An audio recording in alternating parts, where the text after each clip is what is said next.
This is round 2 because we had some fun times just a little bit ago. We caught it early, but we started recording this and it was not working. So, welcome back to episode 2. For us, the second time. For you guys, the first time. Hello. Electric Boogaloo. Hello. I love it. That was fun. 13 minutes we recorded of some randomness and look over, and one of the audio tracks isn't lighting up. And it's scorched, so it's not something that like we not something important. Yeah, wait a minute. You agreed. You agreed. That's rude. That's rude. I'm gonna be rude. Wait, I don't think I'm supposed to admit that. Whatever, it's fine. I'm not gonna correct you. Okay, all right. I'm a good friend. I mean, you know what? That's fair. That's fair. You got me. You got my back. And you're just gonna knock me down when I need it, so I appreciate it. I just don't have your voice. That's all. I'd be concerned if you did. Honestly, if you were that good at voice acting, I'd be like, "What are you still doing, Cal?" It would have saved us 15 minutes. That's for sure. You're not wrong. Now, God damn it! Now I'm just imagining going through editing this with like you voiceovering me the whole time, and I'm just sitting here going, "Okay, here we go. This is so bad." Like, oh god. One of these days, one of us is going to be sick during a recording week, and we're going to have to do that. Yep. Going to get AI to at that look point, at all of your Twitch videos. At that point, I will meticulously go through and put subtitles on everything, and it will totally be exactly what you're saying. I swear. Don't worry. One day. One day. Only one day, though. Mm-hmm. You won't know it's AI. That's all. Definitely not AI. Don't worry about it. I will meticulously do it. So, one thing I did want to bring up again from our lost recording, cow, we have a lost episode already. We do. Nobody's ever going to see that. Wow. No one will see it ever. It's gone already, probably.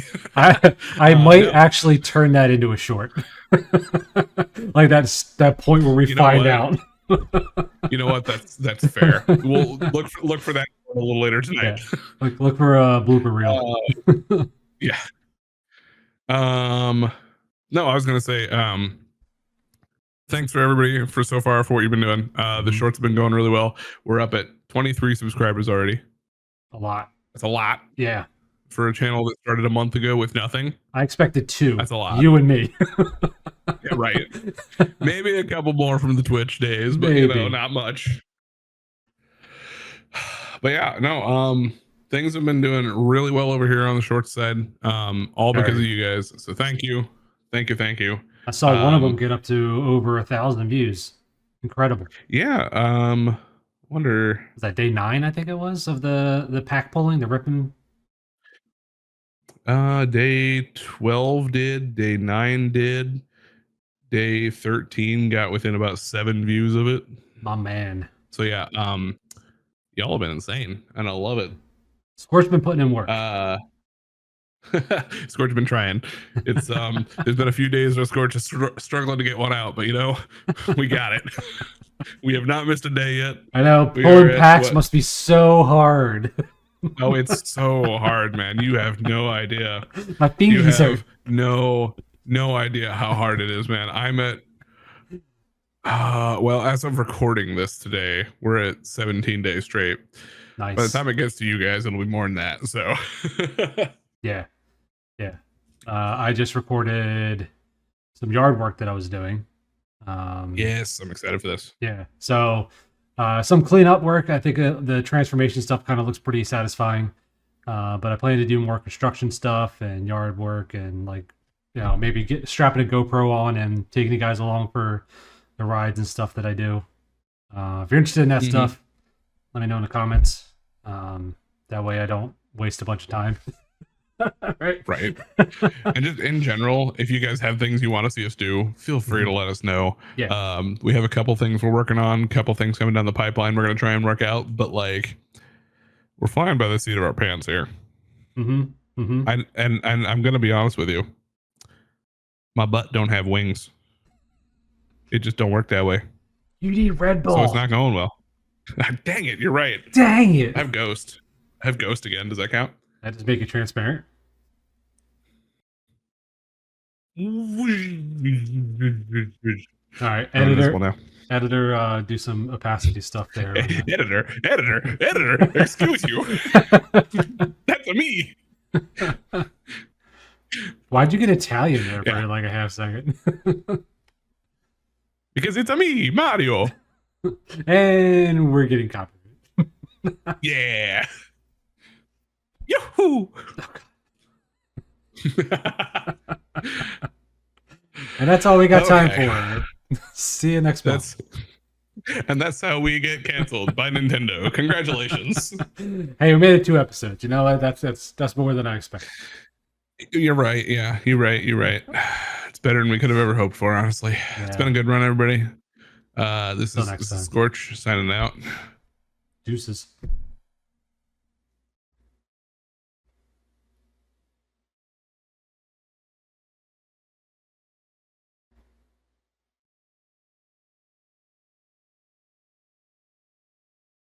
How long are we supposed to go for? Oh, I don't know. I was stopping until you started again.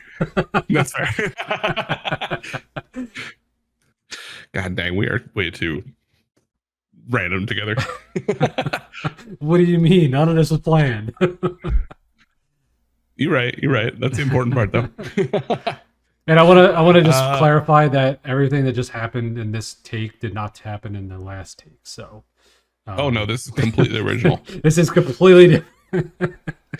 The greatest part about having us together for this podcast is even when we screw up, the lost episodes are going to be completely different. Yeah. Don't worry, we're going to screw up again. 100%. Oh, 100%. I'm impressed it took until episode 2. Yeah, right. All the way. At least it only took 15 minutes, right? Before we had to start. Right. All right. Back on track. Phasmophobia. Let's talk. Yep. Well, actually, hang on. We gotta do one more thing first because I want to tie this into some shorts. Yes. If you don't mind. So flipping now. There you go. I got a fancy little pack here. That was fancy than the other one you opened, so I like this one better. Get closer to the mic with the pack open this time. See if we can. Yeah. It's not gonna open. Well, last pack was super nice. This one was being a dick. There we go. Editor can add it in post. Editor, I got this. Don't worry. All right, here we go. Okay. I'm just realizing I can kind of hang on. Do you see the texting that I was telling you last time? Yeah. Let me get this set up a little bit better so I can make sure we're good. Now your mouse is on the screen. You know what? Nobody cares. Every Twitch streamer ever. Your mouse is on the screen. Oh, shit, sorry. So actually, I don't know if I've explained this before, but I usually move the 3 to the front because it's the hollow then ends up on the front. Ideally, our rarest card is in the back now. So sometimes we get lucky though, and we have like an uncommon hollow, which is nice. So I like that hollows are more frequent now in packs. Yeah, I think they've gone to just one hollow in every pack, no matter what now. That's good. Which, nice. To be fair, kind of means some of the hollows aren't special, but some of the nicer hollows are still nice. I guess I don't know how else to say that. As someone who like collects like nice looking things, I would like to have more of an option of getting those nice looking things than having to shell out an arm and a leg to get them.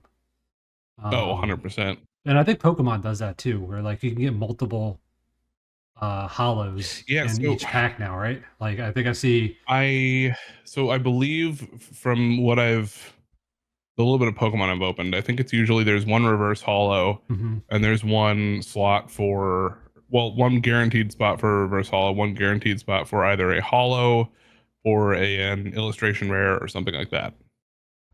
So yeah, 2 guaranteed good spots. Yeah, which is kind of like, this is kind of how this works because we get at least one rare or mythic rare and one hollow. So won't hear me complain. All right, come on, big money. Anyway, big money. So got Station Monitor, our forest, A lander token. There are a lot of these lander tokens that are all unique, and I love them all. They're pretty great. Gale Blade, Night Luminary, Blooming Stinger, Frontline War Rager, Insatiable Skittermaw. That's like, wait, no, Menace. Menace is nice. Depressurize, Drill 2D. Okay, I like this card. Go on. 5 charge counters on a spacecraft or planet. Destroy target artifact. You get to pick one. Some of the spacecrafts and stuff are kind of low charge counters, so you just drop one of these, you get it like stationed up, ready to go, and you can hit somebody with it real quick before they expect it. Nice. Love it. And is that more for an nice. Aggro desk? Probably. I don't know. It costs 2 I think if this is being more, yeah, I was gonna say, I think if this is being more like a sneak attack kind of a thing. So yeah, if you want to go aggro, like that would make sense, because like nobody's expecting you to just be able to drop this out and then send a spaceship out, right? So I thought you were gonna say Spanish Inquisition for a second, and I was.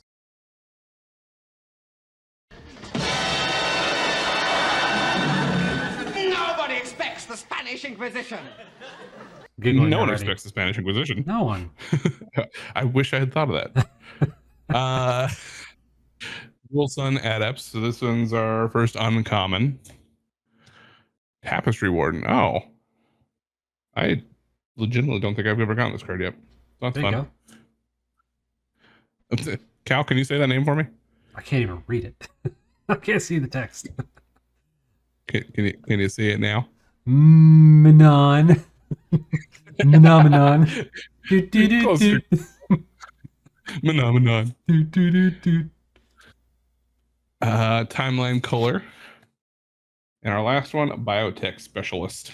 Is that better or worse than the last one you pulled in our blooper episode? This creature, it kind of depends on how you want to look at it. So when this creature enters, create a lander token, which is the one that we got in this pack. This little guy, which says you can use 2 mana, tap it, sacrifice it, and put a basic land on the field.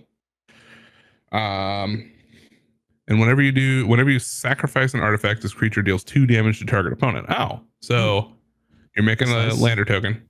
You're sacrificing the lander token, and then immediately hitting everybody for 2 damage. Or, I like it. Sorry, one person for 2 damage. And that's that doesn't have to do anything with summoning sickness either, right? Like you just get that on the turn you drop it. Correct. Excellent. Yep. Excellent. The only thing summoning sickness ever affects is if you have to tap it for an effect. Yeah. So. So question, because we got the lander token in that pack, and we also got a card in that pack that created a lander token. Is that common for packs? Do you get the token when you get a card in that pack that has that token effect?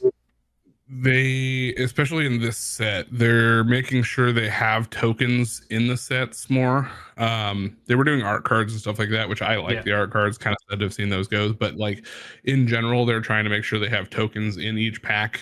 They may not be related to a card in the pack, but they are related to a card in the set. Okay. So, kind of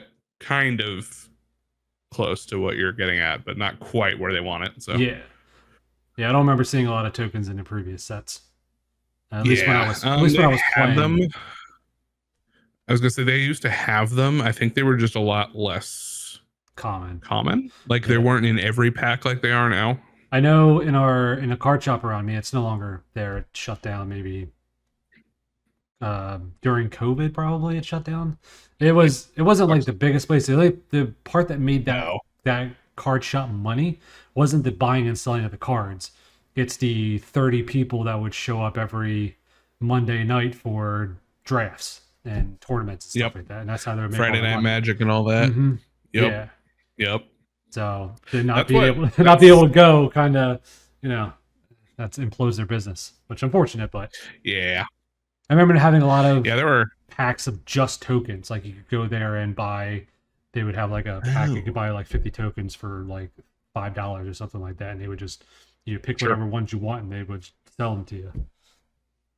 There are some of it's rarely, the token market's really weird, but you say $5 for a bunch of tokens, and there are some tokens and like some of the newer stuff that are for some reason rare and are selling for like $20 a piece. Really? And I don't understand it.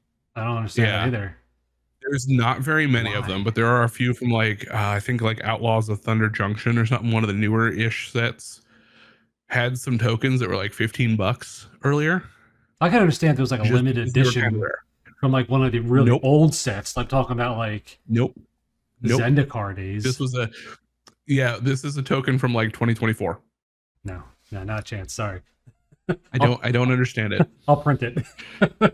Exactly. That's my thing. It's like I could just like put like if I ever need a token, there's an upside down card. Yeah. That's a token. I'll put a couple markers on it so you know what it is, but it's a token. There we go. We're good to go. Like I'll gladly go into a card shop and buy tokens if they have them for like a reasonable price because I want to support those companies because they don't make money unless you buy stuff. So your local game stores, as long as you don't have like card shop owners that are just dicks or something like that. Yeah. No, this guy was. I love supporting local game stores.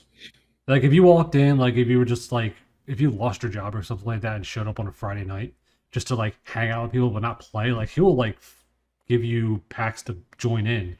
Like he's just like here, just go play. Oh. Like he didn't care. Like you just very nice. Yeah, like if you were just having a bad day and you just wanted to like rip open a pack or something, he would just give you a pack to open. Like here you go. Knocks it out. Yeah. The coolest guy. I've seen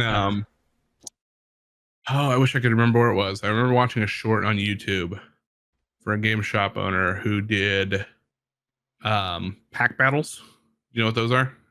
I could probably guess, but no, I don't think I've ever heard the terms. It's essentially you open up a pack, you and a buddy or whoever open up a pack and you kind of flip your cards one at a time, and whoever ends up with the highest value ends up with both packs. Oh, okay. So one of the game shop owners was like doing pack battles with people, and if they won, they got the packs. I thought it was cool. I don't think I've ever heard that before. Yeah. And then there's another one too that this one I would be really bad at, but there was another one I was watching where this guy goes around to people in his shop and he tells them guess the card, win the card, and they like start asking questions and stuff, and he gives them clues the whole way through, and if they can guess which card it is, he just gives it to them. And when I say guess which card, I mean some of them are kind of pricey cards. Yeah, I love that. So, yeah, I would be awful at it because I cannot keep the names of all the cards in my head. But it looks fun. That's all that matters. Heck yeah. And I'm looking at our cameras in OBS here, and you're very well lit up. I'm dark. Oh yeah, that's I'm gonna fix that. I have magic tricks. Well, I have. Where's it at? Yeah. I have. Yeah. This light bar and mount for it that I just had not set up because I don't stream anymore, so I didn't really think I needed good lighting, but apparently I do down here. Fun fact, I have a ring light, but it's downward. It's right here. It's pointed downward. Because I want to capture things down here a little bit better. Fair, accurate. Something I had to mess with next time. Yeah. But I figure if I'm going to be doing, showing people, cards like my Nico deck later, I wanted to have a nice place to do it. I agree. So I got myself this cool zombies playmat. It's all evil and deathly looking. And a ring light. So my been good thing. I didn't bring down my oversized mouse pad from upstairs in the office, but I have a what is it? Hold on. Why can't I remember the dude's name? Fuck. Afro Samurai. Wow, I had to look at the character and be like, no, this is stupid. It's so specific. I have an Afro Samurai. Why can't I remember the name of this guy with an afro? I know. He's a samurai. He has an afro. He's voiced by Samuel Jackson. I know everything else about it, just not. Never. Yep. I get you. It goes back to the other thing. Like I know what it is in my head. Like the memory's there, but the highway to get there is under construction. Yep.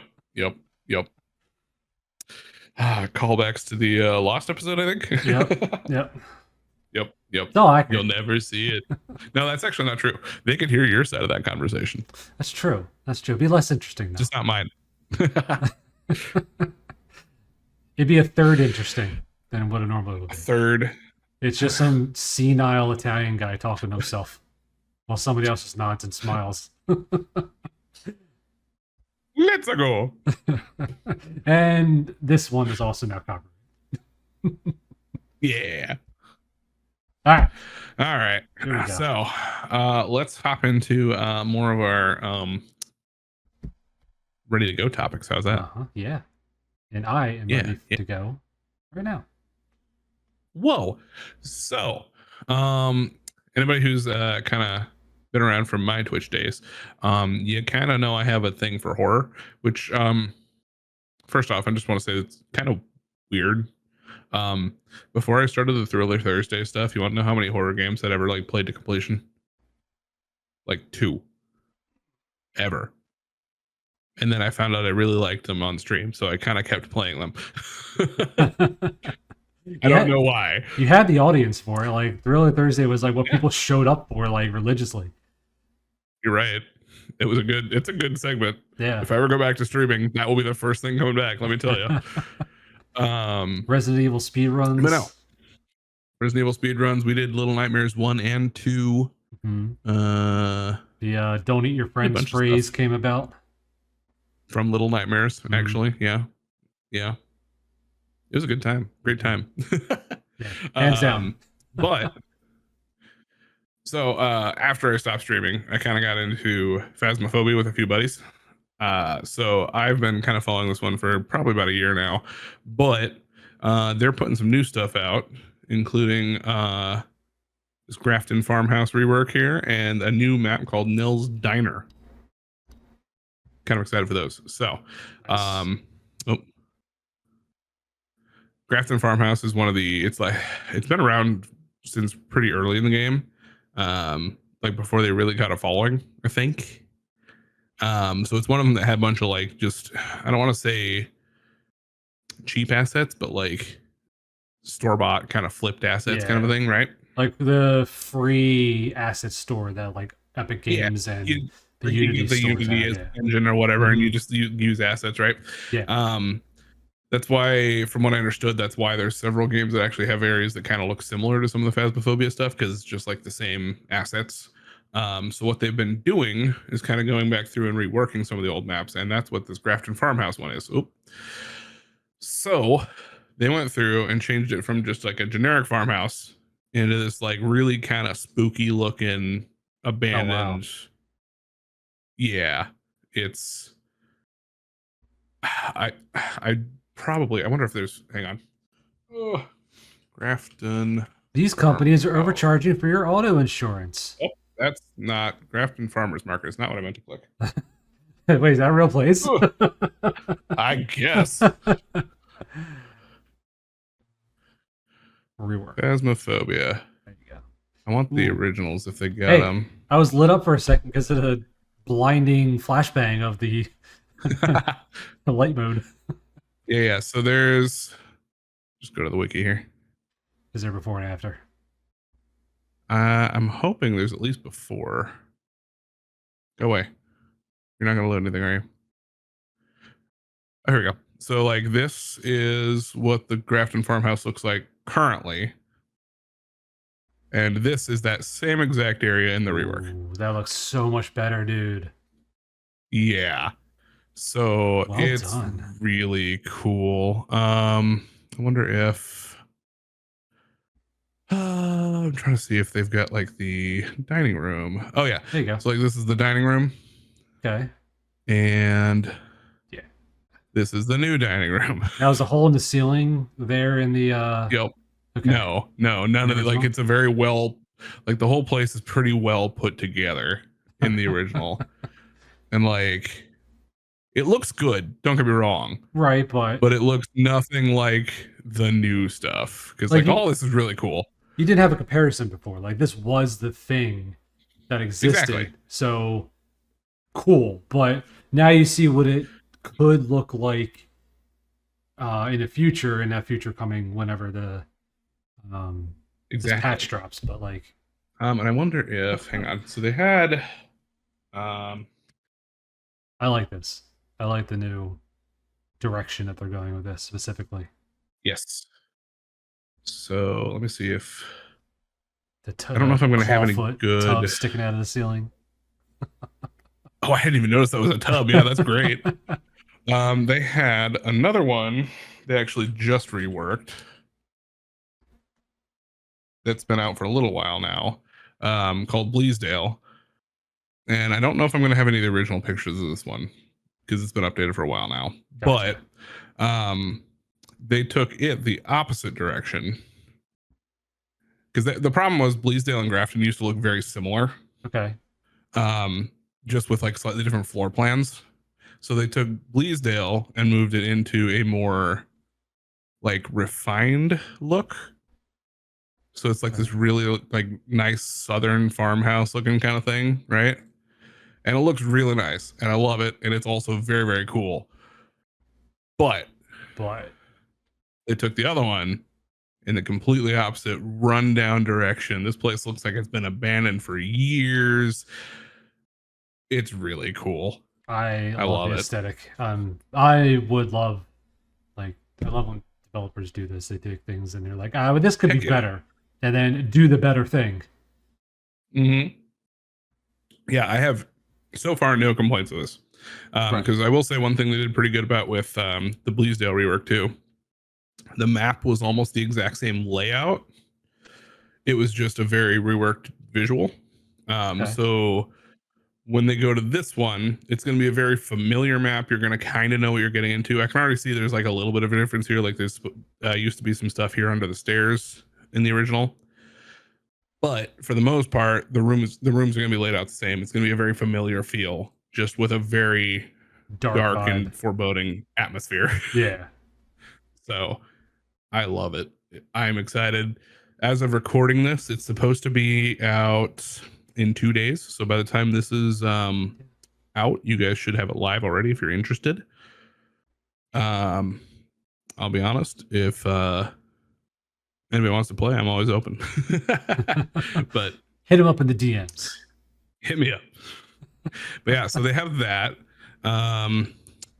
As of recording this part's a little late, but they had a little bit of a Twitch drop thing going on where you could watch an hour of people's streams and you'd be able to earn a new badge and profile icon. So unfortunately a little late for that, but looks cool. I'm sure they'll do it again. Oh, I'm sure. This is their new map they're working on. It's supposed to be out soon. I don't know if they have a date on this one yet. Doesn't look like it, but Nell's Diner. We don't have a diner location at all right now.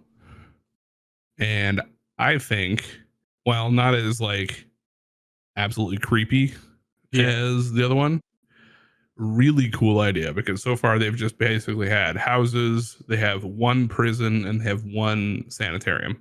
Pretty sure I have that fridge just in a half the size, like half the height. You know what? That's fair. That's fair. Got some Coke in there. Got some brewskis.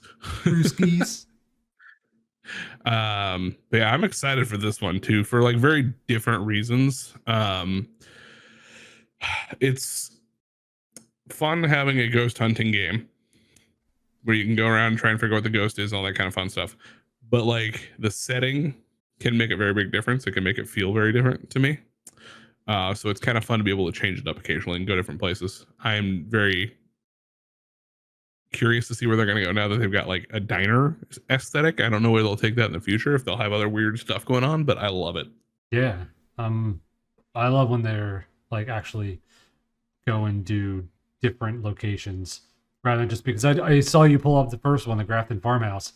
And then you pulled up another farmhouse, and I'm like, are they all farmhouses? Do they have different ones? Yep. Never played a game. Watched a few people play on Twitch and stuff like that, but I don't like horror games. Aren't my thing. Although I did play one called Dark Hour, which wasn't really a horror game. There was just somebody following you, but like when they caught you, you just had to do some DDR dance moves to move on. Oh, it was, love that. It wasn't even like a scary kind of game. It was just don't get caught by this guy, or he makes you dance like a fool. Yeah, I get that. The I love the description. DDR dance moves to get out of his. It's exactly what it is. I can't explain it any better. But no, like I love. If you write farmhouse, I swear to God, I'm leaving. Nope. So this is their first map, and this is probably their most like basic map. This is the one that, like, if you're gonna play any horror games, you're likely to find things that are gonna look similar to this. Right. So I think they'll probably end up reworking this one at some point. If it'll load, please load. That's to load all the ads first. Don't worry. Right? Jiminy. Oh, this is all we got. Great. But yeah, like this is like their first area. It's just a nice little house you go in. What I like about maps like this is they're relatively small, so you can like get into each of the rooms, because like you're trying to go to each room, try and figure out where the ghost is, so you can try and figure out what the ghost is. Right. Maps like this are kind of nice for, especially if you're new, getting in here. It's pretty quick and easy to get to each room, figure out what you're looking for. Yeah. That's kind of why I'm excited for this one. The Grafton, it's another one. It's a little bigger, but it's not ridiculously big, and it's got a whole new vibe to it now. So I dig it. I love the newest. I keep saying that. But yeah. And then they do have a little teaser. Right now, all the character models are very generic, but they are working on customizable character models and stuff for 2026. So that's cool. I mean, a lot of games are doing that now. Yeah. The ones that are popping up on the Steam shop is they're doing that. Like Supermarket Together, like your main character. Yeah, your main characters are all like generic. They all kind of look the same, but then now they have like customization options on it. So like it's good to get people like interested in the game. You just play it, and they don't have to worry what your character looks like unless you're playing with other people. You'll see the same people, but then you get to customize later. Yeah, you get more unique faces, shirts, whatever you get, right? Yeah. I'm gonna be honest, I haven't played Supermarket Together, so we should play. We should play one. We need to. I've been saying that for a while. Yeah. We need to like do more stuff like that, but it's free. Like, right?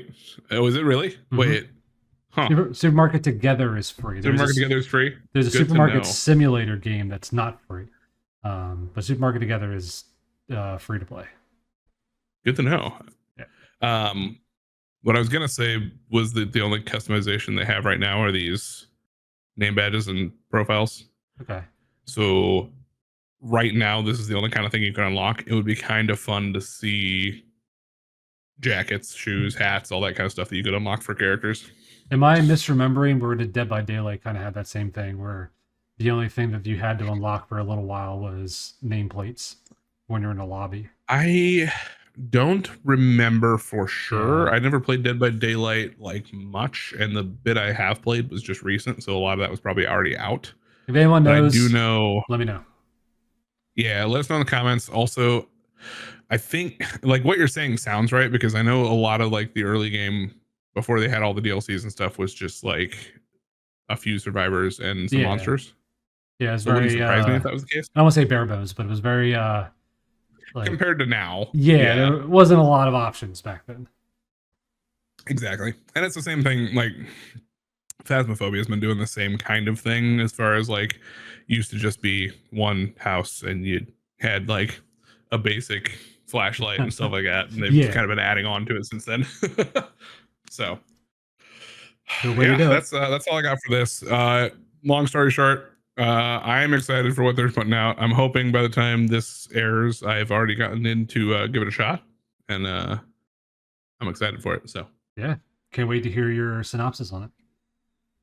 It's awful. Everything's awful. Terrible. This is the worst thing ever. This is the worst. But yeah. So I hear you're excited for something, Cal. I'm excited for lots of things. Really easy to get on the good side. Tell us what you're excited about, man. So this here is a Brave Fencer Musashi Archipelago. Now anybody who knows Archipelago will know what that means immediately, but for those that are unaware, Archipelago is a platform that takes all of your favorite games that people like love and cherish and want to work on, and makes a randomizer that's multi-world for all of those games. So Super Mario 64, you can find your items for somebody else who's playing Ocarina of Time or Diddy Kong Racing. But now, as of I don't know if it's like very recently. I could probably check and see a release thing on here. But 2 weeks ago. Go down here. So this is April 20th. April 20th. Nope, there's another page. April 11th. As of April 11th, there was an early alpha available for it, and now we are up to version 0.1.4. Nice. 0.1.4. People working on this, incredible. They're always adding awesome things every time they have a version update. Now we have things like the techniques you learn, fusion upgrade stuff, your weapon upgrades. For people who actually know the game, they have these like crystals, green crystals called Bincho fields, that have some people they have to rescue trapped inside of it. And there's a whole list of them. I don't remember how many there are. I think there's maybe 50 people you have to save in the world. They're randomized, so you hit it and it'll be an item for somebody else you're playing with. I was gonna say, I assume these are. You're gonna have to remind me because it's been a while since I watched you play this. I'm assuming these are like optional collection things. You don't have to actually find all 50, or is that like a required thing? Depends. I mean, in the main game, outside of like Archipelago, you don't have to find everybody. You have to find specific people. Sure. There's maybe like 7 people you have to find in order to progress the story. Like there's 4 mercenaries you have to find in order to beat the first boss of the game. And then there's 3 other people, soldiers you have to find in order to know the path to get to a frost temple. But I mean, if you know the way, you can kind of like blow past it a little bit. But Sure. I don't think you can get through the gate without having those people first. Okay. Otherwise, finding them increases your Binjo power, which lets you last a little longer before you get fatigued, and you can use more abilities, stuff like that.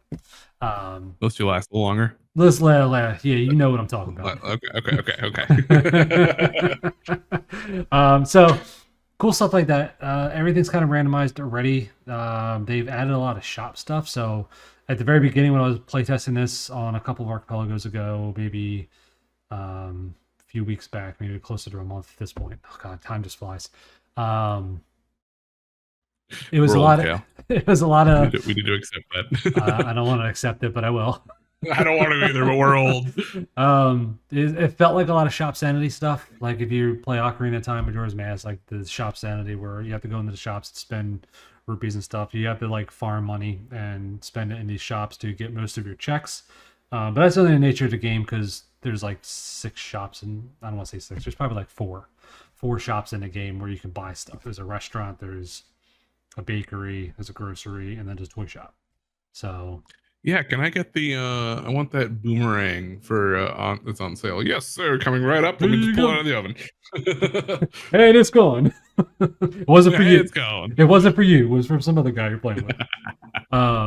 So yeah. Some Zelda. Oh no, sorry, Link. I don't know. They all look the same to me. Here you go. So yeah, cool stuff like that. Like I love seeing all the new stuff get added to Archipelago. Not just this game. Like they're adding new stuff all the time. We'll talk about Ship of Harkinian that got added into it later on today. But I just wanted to kind of give notice to this. Like they've been doing a lot of work with it, and every time there's an update, new cool stuff gets added, and it's just a challenging game. There's a lot of stuff that you have to find equipment and stuff in order to progress the story. So if you don't find that, you're kind of locked in. And funny enough, this is probably the only game out there that has a progressive item called bread. It's bread. Bread? Yeah. This guy who's locked up in a stockade. Man, I thought I watched you play this game. It asks for bread and water. Water you can find easily, but bread isn't letting you buy from a shop. So with Shop Sanity, that bread's not there. But it's fun when you get it from somebody else and it says, Gladius got progressive bread. Just have to sit and laugh. All right, fair enough. Now, I do have to ask, because one of my general concerns when it comes to randomizers and stuff is how like open the game is, or is it like pretty, like if I say I start up the game, don't find anything, is it still pretty open to like check a lot of places out, or is it pretty like locked in? Depends on the game, really. You know what I'm saying? Like Ocarina of Time is a little bit more open, like the way that they have it set up depending on Yeah. your settings. Like you can kind of leave the forest but right away and go do all your stuff. I was gonna say, There's that's what I was gonna say. So like it's closed, like Ocarina is very closed until you throw some of that stuff in. So I guess I'm just kind of curious what we're more looking at here with Brave Fencer. To give an example for the Ocarina of Time bit, and it'll form more towards the answer for Brave Fencer Musashi, is like vanilla Ocarina of Time, you can't leave the forest until you beat the Deku Tree. You can't beat the Deku Tree until you have Sword and Shield, because that piece of crap trash bag Mito blocks your way. You take that back. Never. Unless it's Barry's birthday, then I'll take it back once. But it's probably coming up, right? I think so. It's like, I want to say September for some reason. Yeah, it's very soon. I have to reach out there because I know her birthday's coming up. Hang on. But anyway, while you look that up, little distraction aside. It should be a video somewhere that has her birthday in it. So Ocarina of Time like has that closed off feel in vanilla. You can't leave the forest. You do XYZ, and then XYZ you need ABC in order to do. In a randomizer, you can just open the forest up and not have to do that part in order to leave. Brave Fencer Musashi is kind of a little different because in order to get to certain areas, you have to clear certain objectives. And in order to clear those objectives, you have to have certain things done. You can't really open those up and set them to done because then it closes you out of a lot of other things. So if you were to beat the Frost Palace or something like that and do that, it would stop you from doing other things previously in the game because the NPC's not there anymore, or you just can't go back that direction because you're just barred off. Like, oh, I can't go back there. It would be a bad idea kind of deal. So like if there was a reward on that guy who's locked in the stockade asking for bread and water, and you got the ability to climb walls, getting that ability in the main game fast forward to you to the next chapter, which means that that guy in the stockade has already been freed and he's now somewhere else.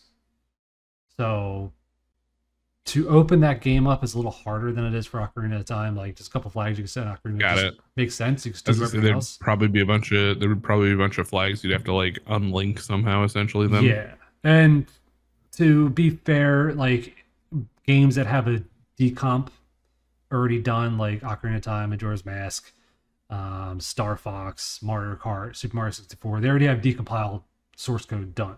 So referencing those things and knowing what they do is a little bit easier. Game like Brave Fencer Musashi, where there is no real decomp done for it, it's still all assembly code. A little bit harder to debug. Is it something being worked on, or is that just like I don't know. I don't think there's a decomp for Brave Fencer Musashi specifically. Okay. I was just curious. You brought it up. I was curious. I would love if there was a decomp, and if there was a PC port of Brave Fencer Musashi, I'd take my pants off right now. Maybe keep those on. You wouldn't know. You can't see my waist up. I mean, to be honest, I can't see you at all right now, so I don't know what you're doing over there. You don't know what I'm wearing. I don't either. I don't. That's the point. So that kind of answers that. Like, you can't really open this game up too much without breaking other aspects of it. So it's a very touchy. It's a little more linear in that sense. Yeah. I guess the only reason I bring that up is because I know it typically is, or at least in my opinion, it feels harder to randomize things if the things are a little more locked in. So I'd be curious to see how it plays in general. I want to try this as an actual like single player Archipelago, just a regular randomizer for this, and see how well it plays. Doing with Archipelago was a little hard because like I played for like an hour and was done. Like I was in what we call BK mode because I can't do anything. I'm done. I'm waiting for someone else to find me things. Sure. But I think a randomizer would be a little better by myself with that because I control what was where and be able to actually make that progress. Maybe a little easier. We'll see. Could also be talking on my ass. Who knows? Yeah, no, I'm very curious. From what I've seen and what I remember of you playing the game, it looked really cool and all that kind of fun stuff. But not concerned, interested to see how a randomizer would work with it. Yeah, if that makes sense. Maybe I'll record it while I'm doing it and put some notes into it. There you go. Yeah, fun stuff. Yeah, I'm excited. I know that this is your favorite game, or this is one of your favorite games? I don't remember. This is my favorite game. Is your favorite game? Yeah, okay. This is number one on the list. Yeah. Which is always exciting to have your favorite games like do anything like this. Right. Anything to add replayability, right? Yeah, like a couple years ago, I discovered there was a speedrunning community for this game. Didn't even know. Right. Didn't know. Yeah. Stumbled across some random YouTube video of a guy doing an 80% run, and like I was like, oh, this looks so much fun.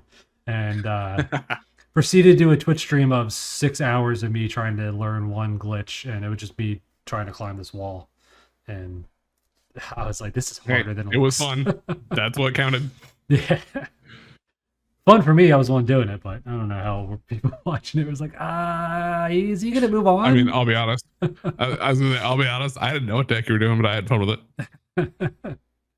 I gotta get back and start learning some speedrun and stuff for this. This is a really cool game. Really underrated. I don't want to say it's a hidden gem, but almost everybody that I talk to about Burnin Time Musashi only knows it because I've said it before.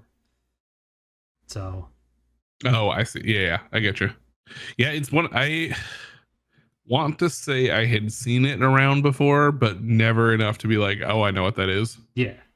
Couldn't point it out of a crowd. The only person I've ever seen actually play this game is you. So it looks really good. It just looks like something that kind of went unnoticed on my end. Mm-hmm. We'll put it that way. I don't even remember seeing any commercials or anything as a kid. No, it definitely feels like one of those games that was probably, because maybe I'm wrong here, but I don't remember when it came out, but it looks like it probably came out around the same time as like Final Fantasy 7 or something like that. I'm going to say 8. Guessing was it 8? Okay, so it probably just kind of got. Go ahead. If you bought Burnin Time Musashi at that time, it came with a demo for Final Fantasy 8. Okay, so I'm gonna guess it probably just got completely overshadowed. Probably, because they're both Square Enix, Square Soft titles at the time. Oh yeah, so at that point it was probably just Square didn't put as much effort into promoting it then. Right. It got a sequel, but that sequel wasn't all that sad. Great. I know. Fair. I was gonna say it's kind of sad because it does look solid. It looks like a really good game, but if it's going up against Final Fantasy at like the same time frame, I kind of get it. Good luck, yeah, right? Yeah, like Square's even though bread and like butter. Current Final Fantasies aren't as like super popular as they used to be, but it's still a juggernaut to mess with. You know what I mean? Yeah. I mean, well, what happened recently? Like Final Fantasy 16 didn't do well because they locked themselves out of an entire platform, and yeah, I think they actually addressed and admitted that. Yeah. And then we got Final Fantasy 16 on PC at that point, but at that point the damage had already been done. I was gonna say, it's already on Xbox too, I think. Now is it Xbox now? Or is it I thought it was on both. Just PC Game Pass. I think I question things. Yeah. I just don't know. I stopped following it when I heard it was Sony locked for however long. Yeah, I get that. They did that with the first Final Fantasy VII remaster, right? They locked it to Sony for a period of time, and they said it would never come to Xbox. Yeah, here's the deal. Like, Square Enix has a really bad habit of locking things onto PlayStation for a bit. Taking money from companies that want exclusivity deals. I get it. I mean, I can't say that I get it. I was gonna say I get it because I'm sure there's some good money in that, but yeah, you got to pay the bills. So I get it. Is it really a good idea though? In the long run, maybe not. It looks like, it looks like 16 released on Xbox the same time it did on Steam. Okay, so when you got the PC they stuff. They both got released about June. Yeah. But that's been, what, a year and a half, 2 years of exclusivity at that point? Yeah, and you've already written off the audience for any other platform, right? Well, And I feel like maybe I'm wrong. Maybe I'm reading this wrong. But even if it's a really, really good game, there's never as much hype for a re-release on a new platform. Mm-mm. Because Persona 5 did phenomenal. Unless you're Fortnite. Everybody loved Persona 5. Yeah, true. Fortnite on anything is whatever. Yeah. Coming to you live from the toilet.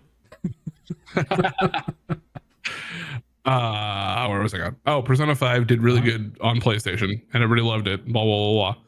And then it got released to everything else. And while no one was like complaining about it, I don't remember hearing as much about the re-release. Like there wasn't this huge surge of people going, "Oh my god, this game's amazing again." Yeah. You know what I mean? Well, did they re-release it with the DLC at that point? Like, because I know they had a Persona 5 and then they had the Royal stuff, right? Yeah, I know Royal got released with it. I don't remember if there was an original Persona 5 release or not. Because I mean, that would be a little different though, because like now you're getting the game plus new content. Yeah.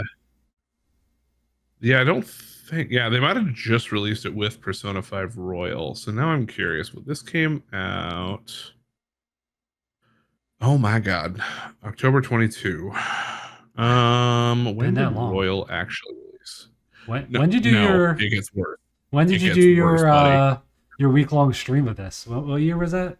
I want to say in 22. I want to say it was like April of 22 or something like that. But no, it gets worse because by the time it released on Steam, the original I think was already 10 years old. Oh wow! Because I think the original Persona 5 released in like 2012.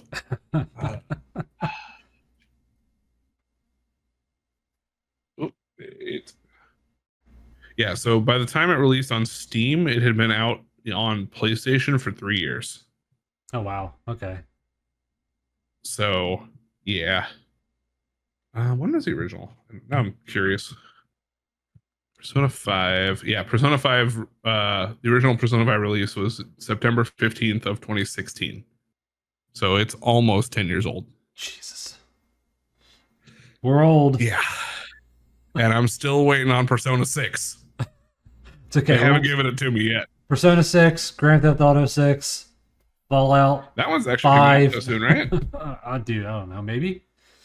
GTA 6 should be soon.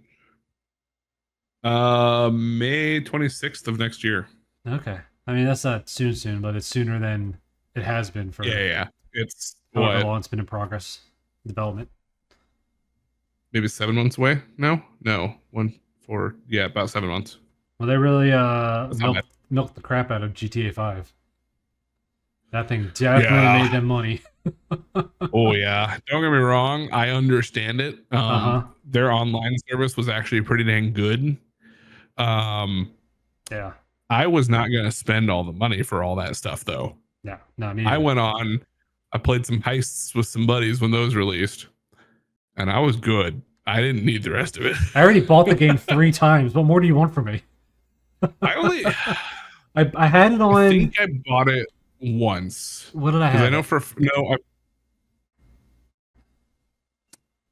thinking. Yeah, I had it on Xbox One when it released, and then no wait, was it? I have to go look at my games. I had it on Xbox One. Oh, I bought it on PS4 because I had gotten a PS4 and okay. I needed a couple of games to play with it that wasn't just Final Fantasy 14. So I bought that again, and then I bought it on PC when they released the online stuff because I wanted to do some online stuff with some buddies because some of the deathmatch stuff looked good. Yeah, actually, I could just check and see if I have it on PC. I think I do, but Grand Theft Auto 5 Legacy and Enhanced. So yeah, I must have bought it on PC at some point. But essentially, I think I've only bought it twice. The funny part about the first time is I wasn't going to buy it. I was not interested because I had tried GTA 4 and wasn't a huge fan. I had played Saints Row 3 and I thought it was fine, but it wasn't something I was going to super get into, right? Right. And my college roommate at the time, who is also Mosbus, if you remember him. Yeah, that guy. He was super excited for it. He loved GTA 4 and he had pre-ordered it. This was back in the days before we did a lot of like buying stuff like directly online. So he had ordered through Amazon and Amazon shipped it on release day. And he looked at me and goes, I don't want to wait. Yeah, been there. And I looked at him and went, yeah, sure, it looks fun enough. So we drove over to Walmart, waited in line, grabbed it, drove it back. So that was my copy. And he started playing it immediately. And I was like, I love this. Oh my God. Oh. We did. Okay. That's not even the crazy one. The year before that, do you remember Injustice coming out? Yes. Gods Among Us. Okay. That one. Yeah, Injustice, Gods Among Us. So we super got into Mortal Kombat. I think it was 9. And then they said Injustice was coming out. And we were pumped. And we were freshmen in college with no money to pay for a parking pass. So no car. Dangerous. So we decided we really wanted it. Rather than get a hold of someone with a car, we started walking. And we started walking. It was a very long walk to get to Walmart. It was a very long walk in the dark to get back. We got back to the dorm room. We played a match and immediately passed out. It was hilarious. Can relate to that.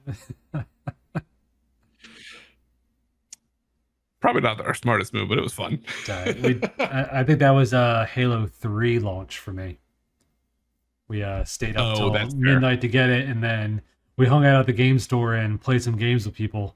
And then we got home at like 3 a.m.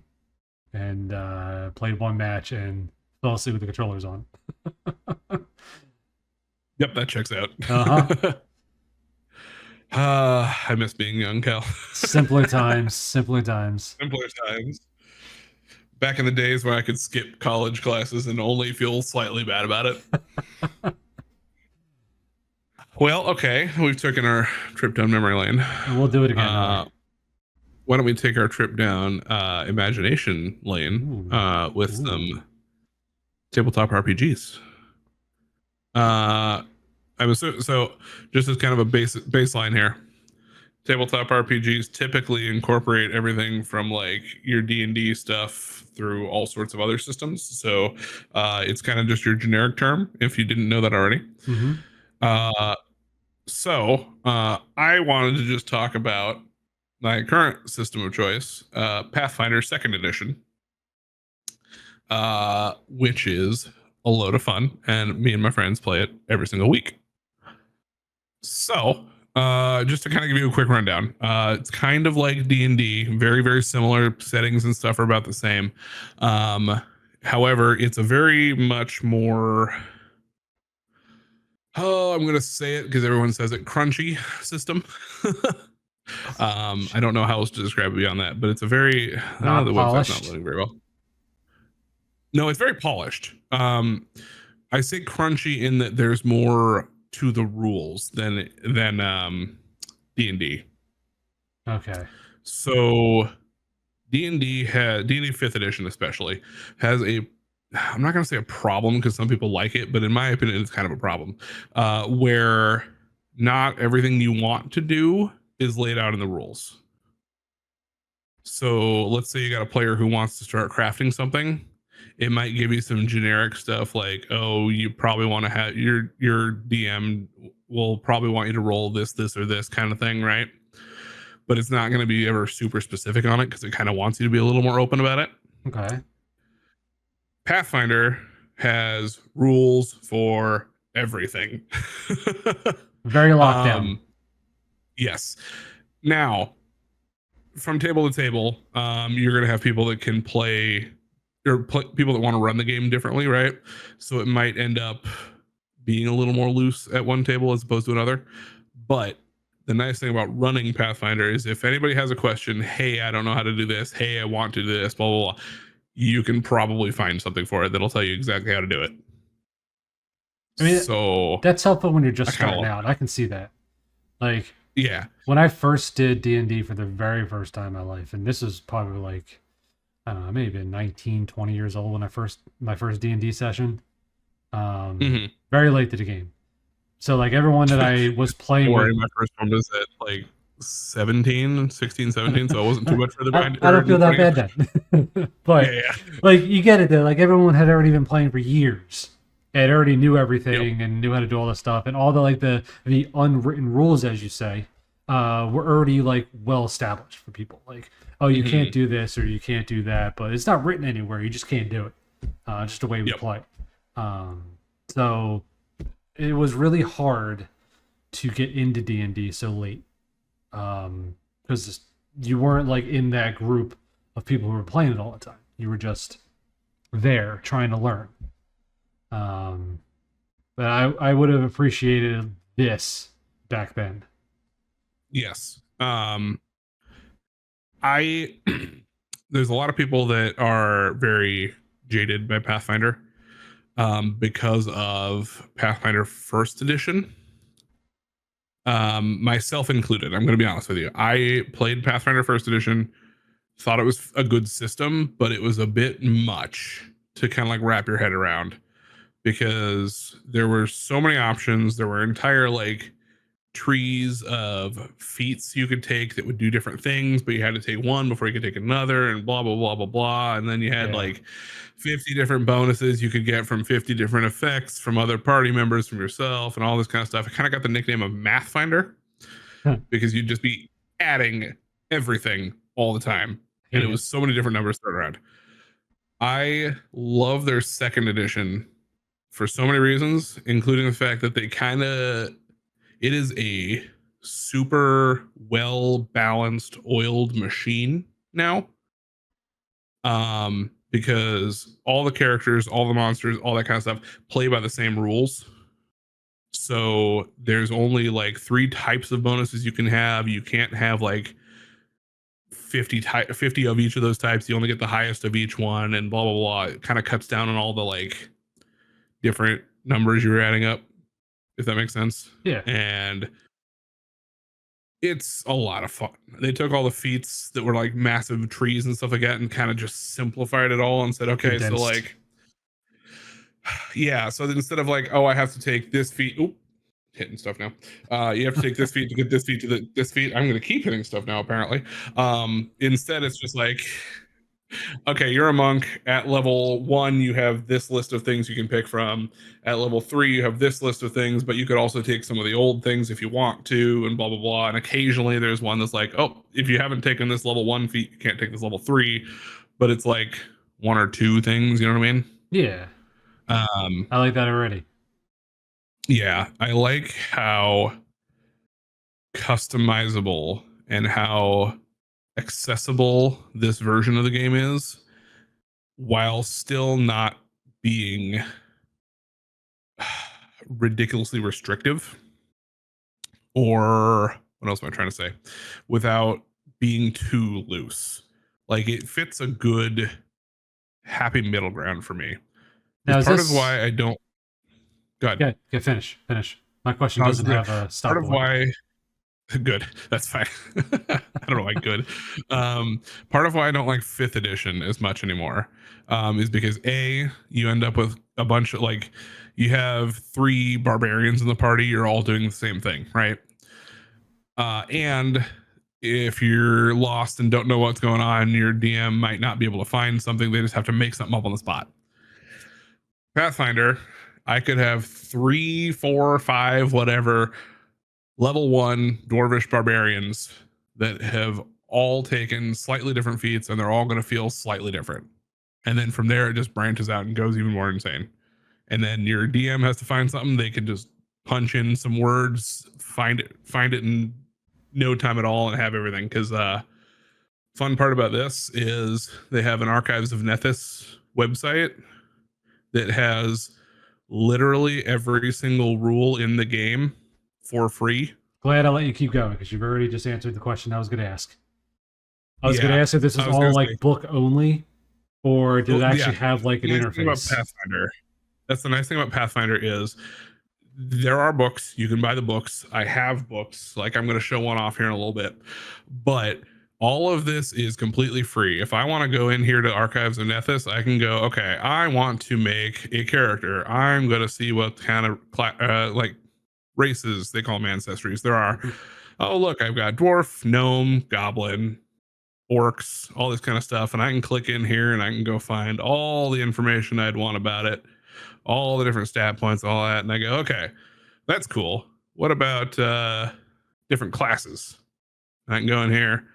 They have all the classes like listed out, including, I'm assuming, where are they at? Yeah, there's 2 new ones that just got added, which are already on here. I see that they don't have icons yet. I just noticed that as well, but they are brand new, so I'll give them a pass on that. I'm glad you said that they were new because I just thought maybe the website wasn't loading them. Oh, they just not load those too? I'm assuming they just don't have an icon right now. But yeah, like even just looking here, you're like, there's so many classes you can pick. If I go into just like the alchemist here, it's going to look intimidating, I swear, but it's pretty easy. So just at level 1 alchemist, I can get a feat, and I have all of these different feats I can pick. So even just playing an alchemist, I could have 1, 2, 3, 4, 5, 6 different alchemists at level 1. You know what I mean? Based off of what they picked from the beginning. Yeah, just based on what they picked. And then as they go on, there's more level 2 feats, level 4 feats, all this kind of stuff. And they just kind of keep branching out and doing your own thing. And it's really nice to be able to have something unique and be able to build a little closer to what you want your character to be. Instead of each one just being a cookie cutter. Yeah, exactly. That's part of why I don't like the classes and stuff in 5th edition as much anymore. Because it's, like I said, if you're a barbarian, you know what you're doing. It's the same thing almost every time. In this case, yeah, my barbarian's going to be the dude running up doing the damage, that kind of stuff. But like, I might have some different tweaks to how that damage works or that kind of thing that are a little bit more special. I'll put it that way. Unique in circumstance. Yes. Questions so far? Yeah. Class? Anyone? Bueller? Mueller. Part of the reason I wanted to bring this up today was because they have, so this is their Pathfinder game, just like D&D, all that kind of stuff. Right. For the last year or 2, they've been working on a 2nd edition of Starfinder. So Space this D&D. Is Space D&D. You know what? I'm interested.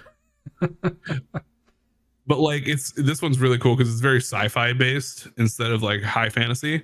Right. But the part I love the most is they worked very long and hard and very carefully to make it so that everything from Pathfinder 2nd edition and Starfinder 2nd edition work together.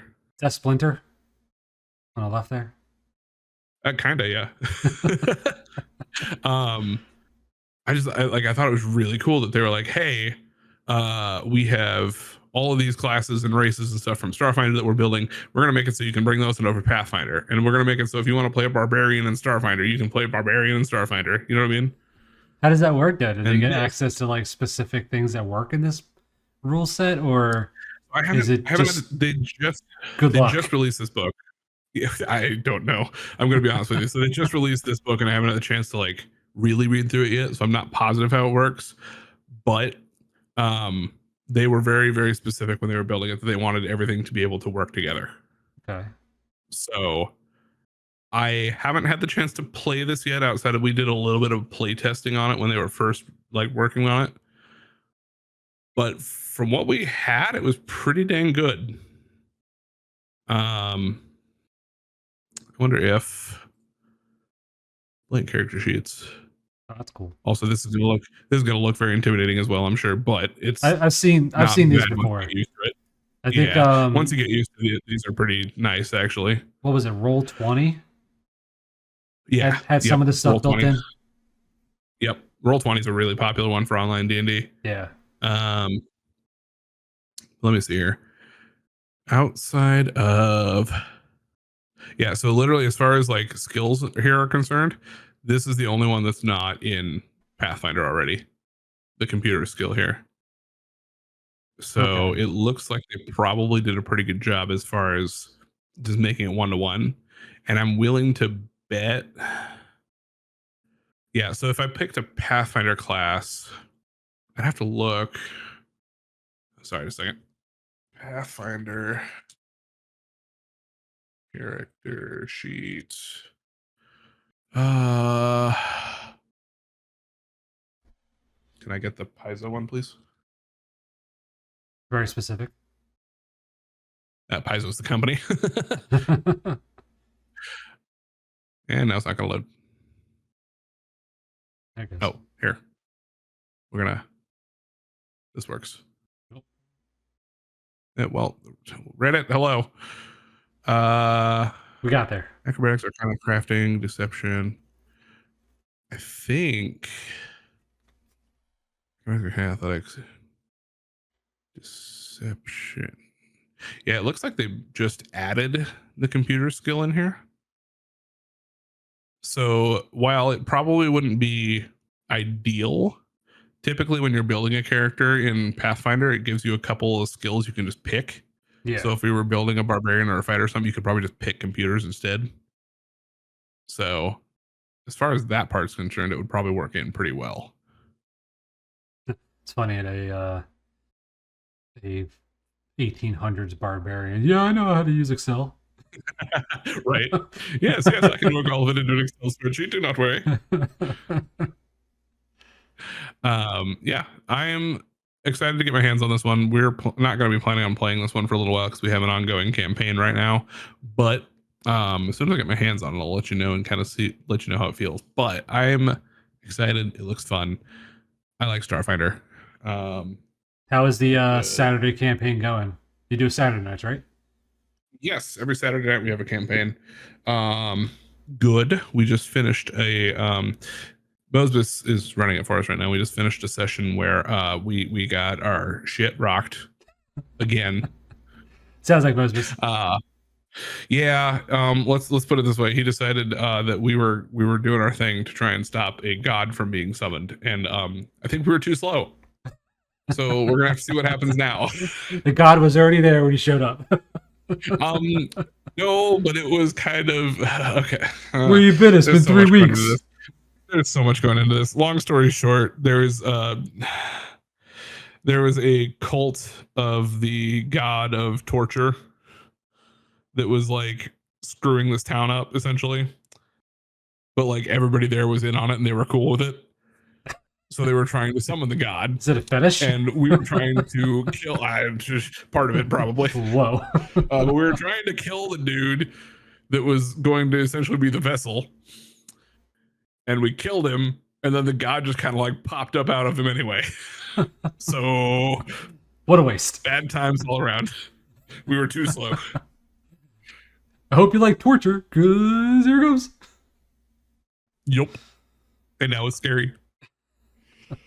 Yeah, real quick, if you just want to switch over to my other camera here for me. I was just gonna real quick show off this little book, and then we can move on. Because they just put out, this is what that new, I'm assuming we're good? Yep. Yeah, all good. Okay.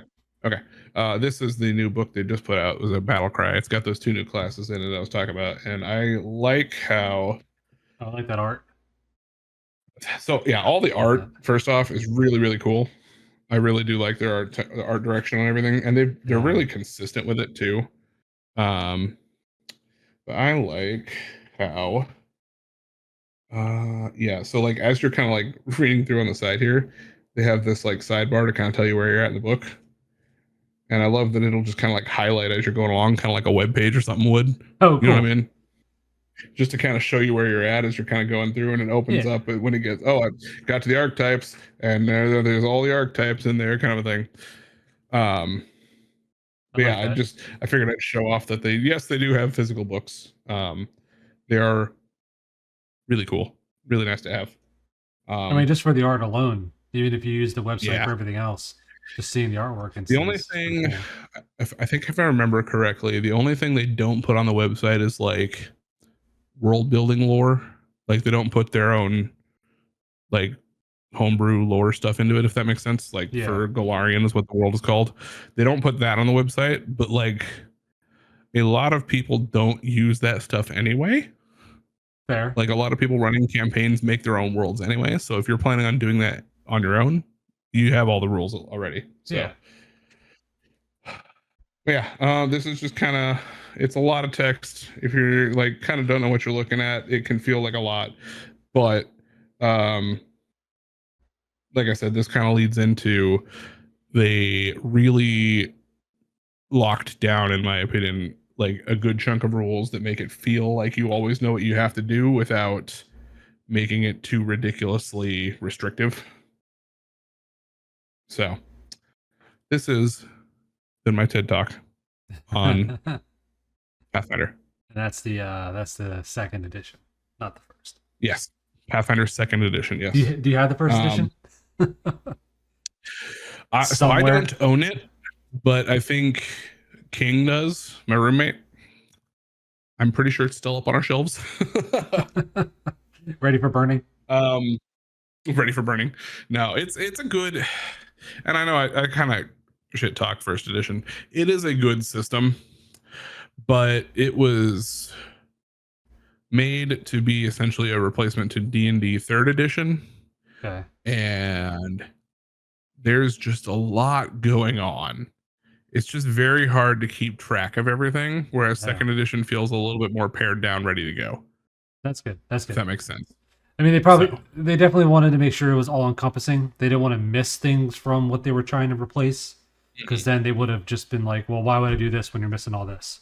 Right. So over encompassing rather than lackluster was probably the way to go. And then people like it. So now you got to narrow the scope and make it a little better. And that's apparently what they did. Yeah. And it's, like I said, very tight. I feel like the balance on everything is really, really good. I keep complaining about 5th edition. I swear I played 5th edition for so many years. It's not a bad game. It's just not my choice anymore. I swear it's fine. It's but like fine. 5th edition, it was really easy at like, let me put it this way. There are no, to my knowledge, or not very many to my knowledge, pre-written campaigns you can buy that go past like level 12. Because it's a well-known thing that past level 12, it's very easy for a basic character player to be like super broken and able to kill a lot of things really easily. Pathfinder, on the other hand, we ran just like a level 20 one-shot one time against one of the harder monsters in the game, and it was actually kind of challenging. That's good. That's good, right? They crunched the numbers in all the right ways, is what I'm trying to get at. Really good balance. It's a very locked-in system. It's a very good balanced system. Everything locks in at certain levels. You're able to get certain bonuses and stuff like that. And then the monster stat blocks are able to kind of reflect that as well. So like, yes, I have a +1 to my hit now. I can hit easier, but also the things at my level are also harder to hit in general. So it kind of just works. Yeah. You're still hitting the same amount of times. You just get extra chances to not miss. Yes.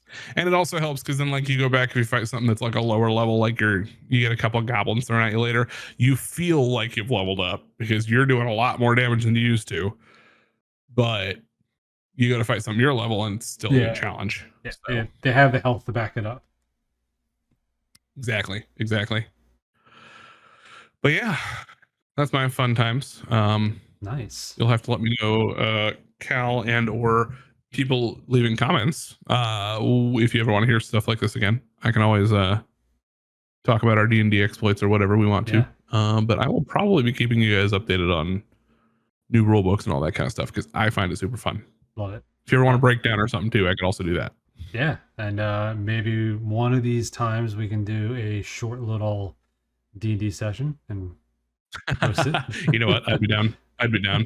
We can make it happen. Yeah, it wouldn't be that hard. No, it would not. But yeah, that's all I got. Excellent. Cal, you got more exciting news for us. Yeah. I got oh good, he's right here. So the back to Archipelago, kind of, this this is more major than the Brave Fence Musashi one, I think, in my own scope of things. But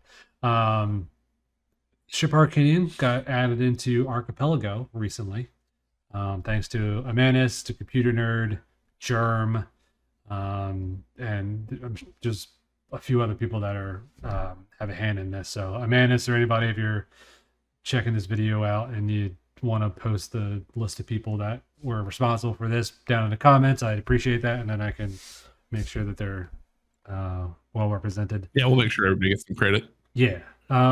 So we have Ship Harkinian getting added to Archipelago, which is huge because this is our first port that got added in, which sets us up nicely for maybe other ones of our ports to eventually get added in as time allows. One of the things that people always kind of like, I don't want to say like badger with, but like everyone's always like Ocarina of Time MM when, OTMM when. In our Discord, 200,000 plus members, and we get it like every day. Somebody asking like, when's ship and 2-ship gonna merge and give us that thing? And short answer is, nobody's working on it. If somebody comes along and decides they want to try to work on it, it's again, code's open source. It's not something being official or working through official channels right now. Yeah, we don't have a developer that's interested in doing that. No. One, there's too much other stuff going on, and two, burnout's real. So, like just because this is all like people's free time, right? If I remember correctly. Yeah, and I mean, like, this is just a group of people got together and said, "Hey, we want to do this." Yeah, and when it was just Ship Harkinian being worked on, like it was just that one port, like they were trying to get it out the door. Just judging by how the Discord's been going nowadays. They had a lot more time back then. Like free time was a little bit easier. Sure. Like some people didn't have kids. Some people didn't have like their job that they have now. Like they were just either unemployed or they had a remote job that didn't like require them to do much or whatever. But now like everyone's like traveling, like they have kids, and life just gets in the way. So time for our developers that were only available during the Ship Harkinian times. We have other developers now that have added on since, but it just, a lot of them are older developers that have been here for a while and they're just tired, you know. It happens. And again, you can see how much work has gone into this specifically with some of those tired developers, like still pouring their hearts into this shit. Plus 223,000 at the top here. Lines have been added just for Archipelago to be implemented. This is just Archipelago. Yeah, and I was gonna say, and you said that's just Archipelago, so that's a lot. Yeah, it's incredible, insane. Like just to put one feature into the game, that's like, I don't want to say that's probably the most lines of code that have been added into something that we had to put in for a feature, but like that's huge. That's a lot. That's nothing to sneeze at. Yeah. Well, I was gonna say, just to like kind of put that into perspective a little bit, as someone working through trying to get an associate's degree right now for programming.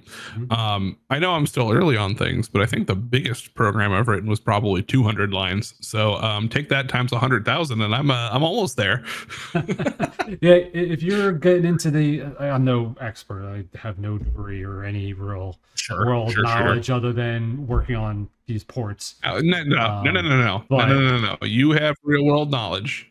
You have taught yourself a lot in the last 2 years. It may not be professional knowledge, but you have the knowledge. Okay, fair. And again, I want just thanking the ship community, because without them, I wouldn't really have much interest in learning at all. So thank you guys. Yep. But like just adding honestly, one thank thing. you to all the ship Archinian people in general. You're all amazing. Yeah, hands down, probably the best community. All of you are amazing.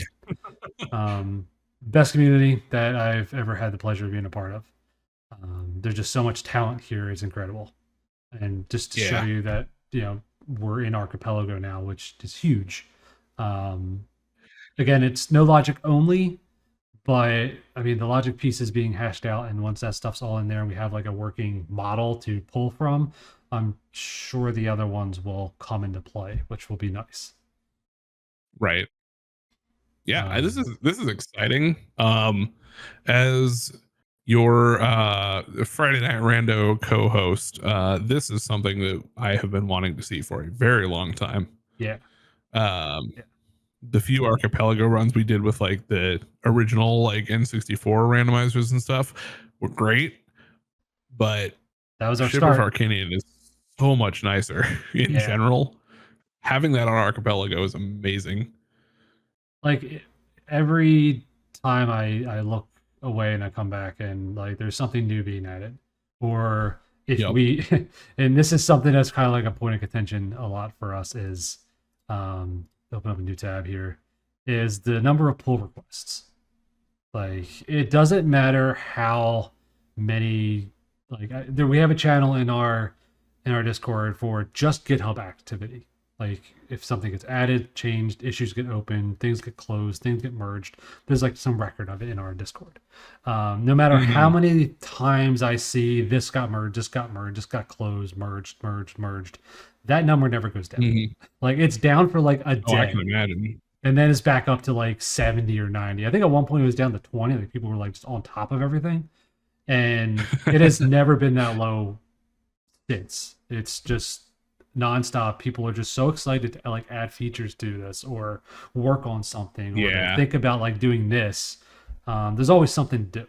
Like even looking at this one here, just kind of showing you that like there's just things you wouldn't think about until something else got added. And now, okay, that got added, but what about if it did this too? So in terms of like Archipelago, one of the flying features that makes this so great is that when you play Archipelago now with the console N64 Ocarina of Time, if you don't play for a little bit and like a bunch of people beat their games and they send you like hundreds of items, you're sitting there waiting, mashing the A button while Link holds that item above his head, goes to the next item, holds it above his head, goes to the next item. Like you'd be sitting there for like 30 minutes sometimes just mashing the button until you can actually start playing the game. Especially once you start getting into like the grass being randomized and all that kind of stuff. Exactly. You're like looking just at how many items you can pop out at once. Yeah, you're looking at like 300 times you're holding up a green rupee because grass sanity or pot sanity. But something as like small as that, to be able to have a checkbox or a drop-down menu that skips that animation. Like you still see the item above your head, but you can still play the game. You're moving around doing whatever. It just pops up in your head. Oh, you got this. Cool. Big deal. Move on. So a item got added into Randomizer in a 9.0 release development time called Skeleton Key. Is that our newest one now? Or is it? Yeah. What are we at now? 9.x is our latest release. I think we're 9.0.5 now. I'll have to look. Okay. Cool. But we added a Skeleton Key. And it does exactly what you think it is. It's a key that is for any door other than boss doors. Okay. So any dungeon key. Still consumable, but like can go anywhere. Is that kind of what we're going for? Or is it just like. No, Skeleton Key is permanent inventory item. It does not consume. Okay. Yeah, it's like the it's like in Oblivion where you have the skeleton, the lockpick that never breaks. Yeah. Okay.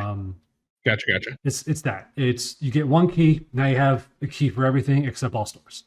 Boss keys are still needed, but skeleton keys, all your small keys are junk now. So what would happen is you would get skeleton key, but you would still hold small keys above your head, even though they're now technically useless because you had skeleton key. So Spoon, a green spoon here, just made a small change and put a PR in to treat small keys as junk items and skips the get item animation when you have skeleton key. Super. You know what? Like, that's fair.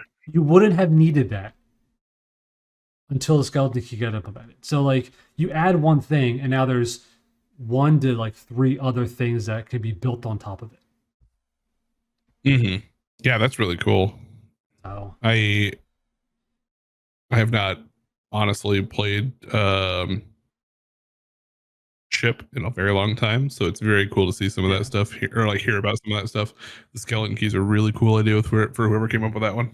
Especially now because overworld doors have locks now. There's a settings that let you, it adds like all the overworld doors have a key now.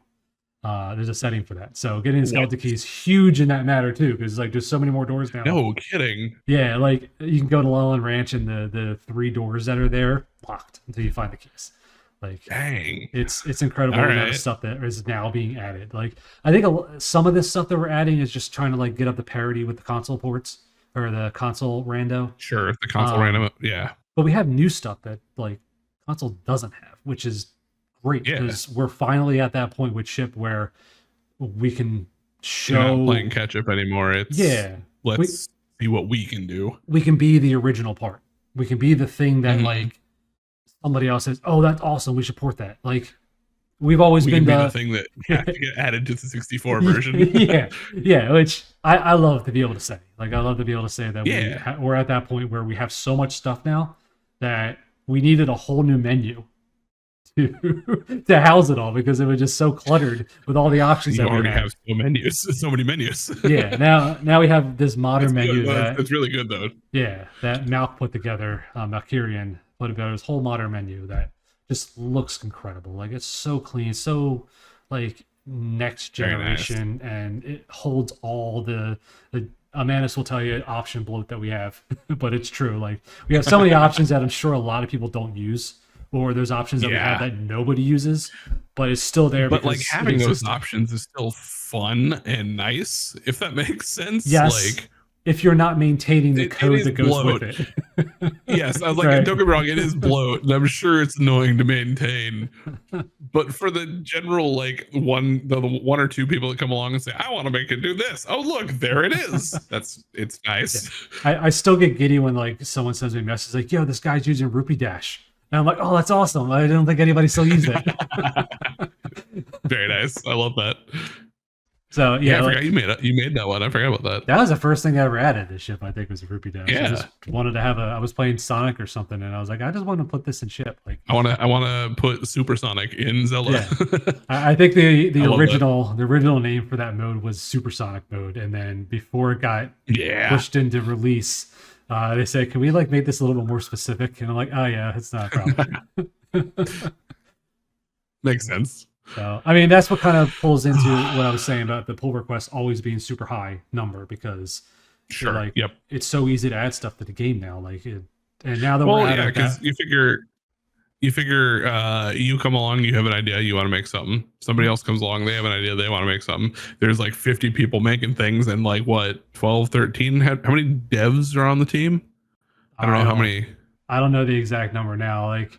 It just because we have so many people like who came on and did something with Chip, but they did something good enough that they qualified to have a developer role, and then we have people that did that at one point in time, and then again life comes on, and they just haven't done anything in like a year and a half, 2 years. Way, so point still stands. It's a relatively small team trying to maintain the code base, so like I can imagine trying to like double check all the pull requests and make sure they work and all that kind of stuff is probably a pain in the butt. It's a lot. I mean, you see here, it says 3,515 pull requests have been closed. So that number keeps growing. I'm sure. And the more like this takes off, the more like the Archipelago stuff like catches on and people say, oh, this works. Yeah. It's only going to get bigger. Yep. You're just attracting attention. Which is great and amazing, but also slightly terrifying, I'm sure.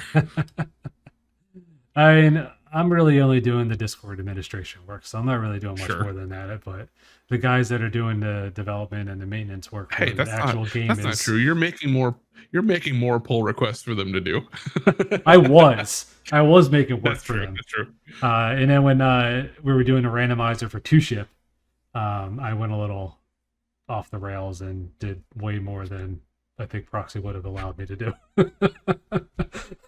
I still get blamed for things every so often when something pulls up. Like, God damn it, Cal.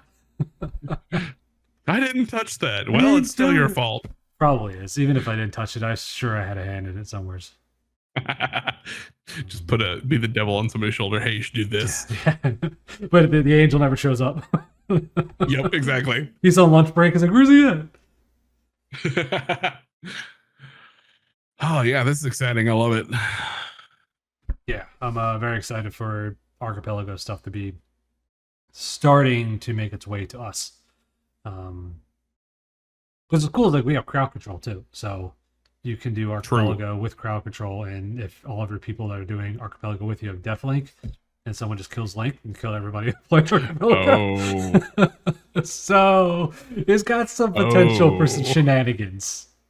That's true. Mm-hmm. That is very true. I love that. Yeah. A lot of cool stuff can come from that. Very much. I'm excited. It always looks like a good time once you guys like get the stuff rolling. It sometimes takes a little bit longer than we like for things to get out the door, Sure. but at least when it gets out the door, it's pretty polished. Maybe some small little minor bugs and stuff like that to iron out over the course of a few version updates in the next week or two, but usually it's pretty polished. Yeah. I love it. I am excited to see where this keeps going. Yeah. I've been super pumped about this since we first started messing around with it 2-3 years ago now. So it's been a wild ride. It has been. It's been an amazing ride to see this whole thing growing though. And that's okay. Well, that's all I got. I think we got one more thing we want to do, and I'm gonna probably make this kind of quick because we've been going for a little while now. But do you need me to pull the other thing up? Yes, if you would. I talked about this last week, and Cal decided we should probably show it off. So yes, I'm gonna occasionally just come on here, and we're gonna do little look at this stack commander deck showcases. Yeah. So if you've never seen it before, this is a commander deck. Commander decks are built to be 100 cards. Counting your commander. One copy of those cards. 100 of one copy. Yes. The only duplicates you are allowed to have are your lands, and that's if you have basic lands. So anything that has here, I separated this out a little bit to make it a little quicker. Anything that is basic, like a plains, I can have as many of those as I want to. But named this lands. Meticulous Archive has a specific name, so I can only have one. Yep. So that's kind of how your commander decks work. If you've never played Commander, oh yeah, I this is my favorite way to play. If you've never played Commander before, you get one creature that gets to act as your commander. It sets off to the side. You can summon it whenever. Anytime it dies, it gets slightly more expensive to summon again, is all. So this deck here has been built around Nico, the Light of Hope here. So what she does, anytime she enters the battlefield, she gets to make 2 of these little shard tokens, which on their own, not that impressive. I'm going to be honest with you. Tap 2 mana, sacrifice it. You get to scry 1 card and then draw. That's it. That's all the card does. Until you get to Nico's second ability here. For 2 of any kind of mana and tapping Nico, you can exile 1 non-legendary creature I have on the field, and all of my shards become copies of that creature until the end of turn, at which point they return to being shards, and my creature comes back out. I'm sure you can kind of see where this is going. That's diabolical. Yeah, so this is probably the sneakiest deck I have, which is great, except for the fact that everyone I play with now knows what this deck does, so they can keep it in check pretty well. So the general idea is for me to get Nico out as early as possible, and then ideally keep getting her out by ways we talked about last time with spells like Essence Flux here. For 1 blue, I can exile a target creature I control, return to the battlefield under its owner's control. So Nico here enters the battlefield again. I get 2 more of these shard tokens. Splash Portal, same thing. Exile target creature you control, bring it back. I get 2 more shard tokens. I really like this because there's 2 things I can do with it here. 1, I can try and play really aggressive because most of these are pretty cheap, right? I can keep blinking. Yeah, I can just blink Nico in, blink her out all the time, constantly getting new shards. The one downside being she will have summoning sickness. I can't use that tap ability. Right? Now, when you use that exile to bring it back, now does that increase the mana cost for the next time you have to summon it? Oh, yeah, I should specify that. So this only counts, or the mana cost for your commander doesn't technically go up when it dies. It goes up for every time you cast it from your command zone. Okay. So technically it's over here in my command zone. I cast it. It already next time will cost 2 no matter what happens. If it ever goes back to the command zone, it will cost 2 extra. Okay. So technically dying, exiling, all that stuff doesn't actually affect it, because like I could pull it back from my graveyard for the normal cost or whatever. If I had something that says, oh, you can summon a card from your graveyard, I could just do that. But makes sense. Anytime it dies, if it goes to the graveyard or if it gets exiled or whatever, you have the option to move it back to the command zone. At that point, when you bring it from the command zone again, that's when it would cost more. Got it. Make sense? Okay. So, what I was saying with the essence flux and stuff, it gives it summoning sickness. So I have stuff like the lightning greaves in here. Equipped creature gets haste and shroud. So this does no 2 things summoning for me. sickness. First off, and most important, no summoning sickness. So the moment I bring her back in, I can tap her, do that whole effect, right? This specifically is in here though, because, or partially because of that shroud effect. I don't know if you've played with shroud. Yep. So you can't target with spells or abilities at all. Kind of a double-edged sword, because if like somebody's doing a field wipe, killing all the creatures, if those boots are equipped, I can't hit them with an essence flux to dodge it. Right. But lightning greaves have a 0 equip cost. So if I need to unequip her quickly or whatever like that, I can. It's just sorcery speed, so I can't really do it off turn. But you know what I'm saying. So like, even if she does get killed, I bring her back in, I equip the greaves, I can still do something on my turn. One of the things I noticed really early with this deck was when people figured out what was going on with her, they'd kill her constantly, and I could just never do this other effect. So I had to get a way to get haste in there. But this deck has a lot of stuff in there to kind of do that effect, like Conjurer's Closet here. I can exile any creature at the beginning of my end step and bring it back right after that. So every time I have an end step, I could blink her out, blink her back in, and then even if I had like say use this ability, she's tapped, right? Well, Conjurer's Closet brings her back in. Anything that comes in is untapped. Right. So I have a blocker again. You know, I might not be able to use her ability right then, but I have at least a blocker if I need it. Yeah, I have all sorts of stuff like you'll recognize this one. No, I hate that one. At least the character. You stole it here. She has a similar. She actually has a unique effect. This one specifically. At the beginning of your end step, she does the same thing as that Conjurer's Closet, where she exiles somebody, brings it back in. Mm-hmm. But that's the part I hate. Where it says, yeah.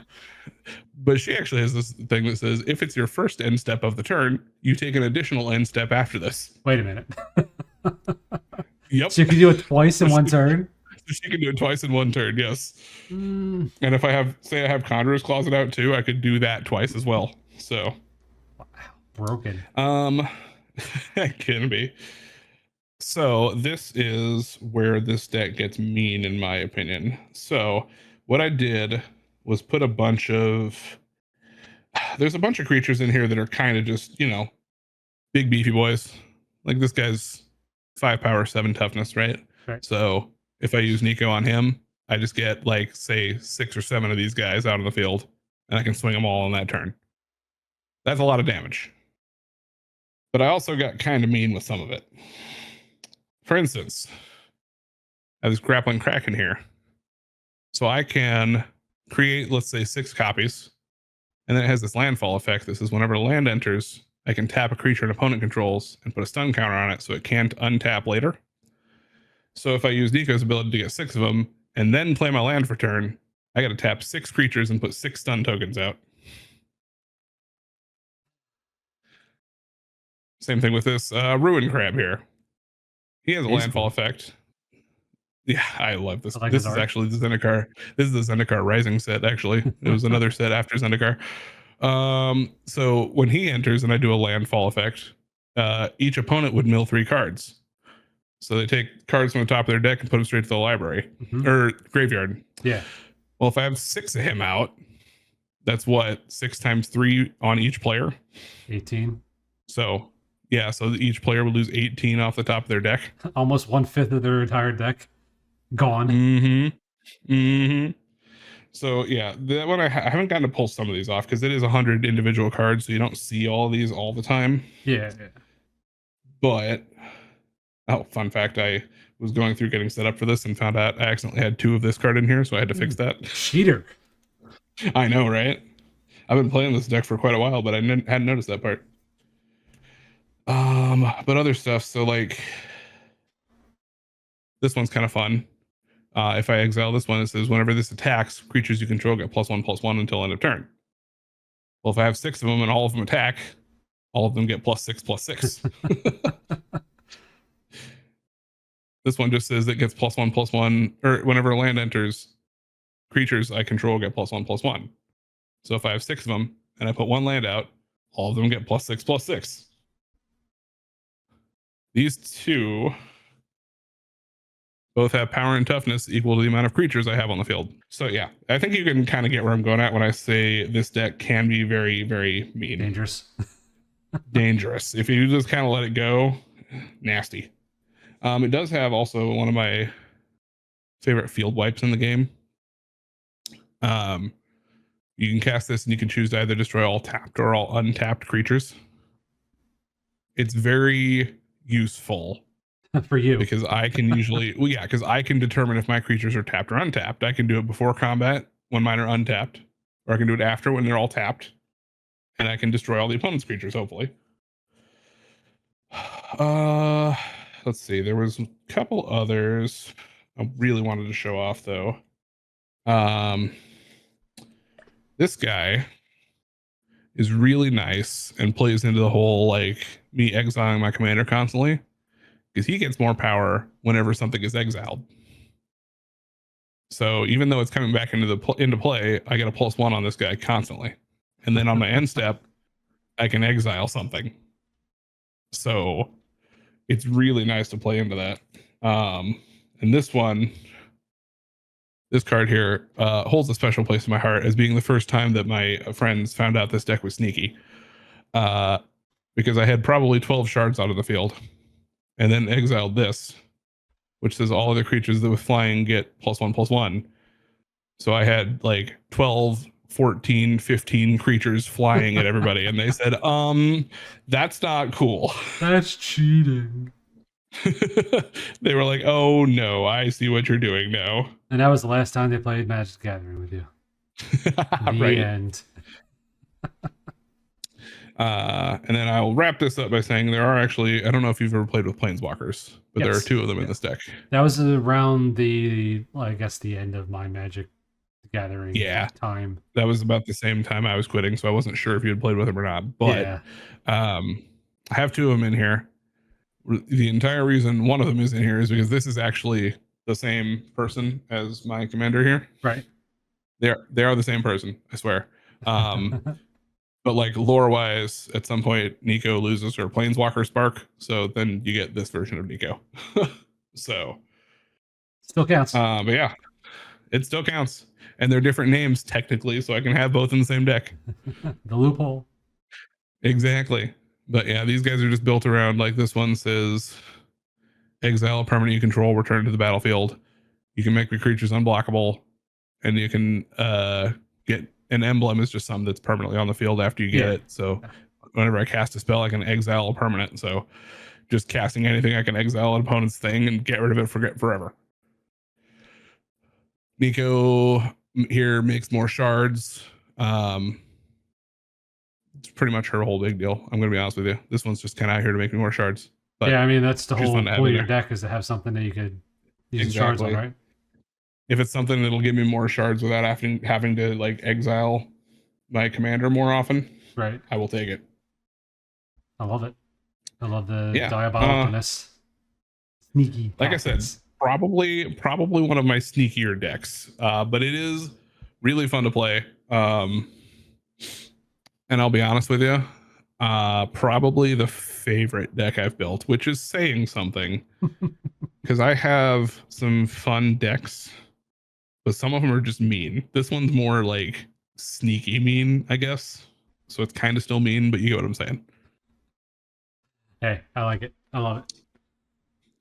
This has been Magic with Scorch and How to Lose Your Friends. In 5 easy steps. Exactly. Well, yeah, that's all I got for tonight, Cal. Same here. Same here. This is again a lot of good fun. I like the topics that we picked. It's kind of wraps us into what we were doing last episode, but also introduces some new stuff and kind of ties in all the shorts that you've been working on. Heck yeah. Again, incredible work on those. I love the analytics that we've been seeing with those and the views and the subs and all that stuff. It seems our channel is on the right path. Not gonna can't do without everybody tuning in. So yeah. Thank you guys guys are real champs for tuning in, checking this out. Do you want to talk about anything? I was gonna say, do not forget to like, subscribe, leave a comment. Please. Every little bit counts. I don't know why I said hounds. Counts. Every little bit counts. Counts. He's got me. He understands. Yep. It's all in there. Everything you guys do right now is going to just help us reach more people, find more friends to hang out with, and more people that are willing to sit here and listen to us ramble about whatever the heck comes out that day. So, yeah, share the links. Let them know what we're doing. If they like us, subscribe. If they don't like us, tell us in the comments why. To be honest, if you just want to listen to my slow, sultry voice while you fall asleep at night, please feel free. Lay down, relax a while, and enjoy your evening. And Cal's asleep. He's not wrong. But yeah. Oh, yeah. I think that's all I got, buddy. What else you got? That's it. Covered everything so far. I'll have some more stuff in the list for next podcast, though. There's some things coming in the pipeline that I think will be pretty interesting. Very nice. Let's save that for then. Well, I was gonna say, I think at this point I'm signing off all my shorts with catch you later. So I guess I'll catch you later. See yous.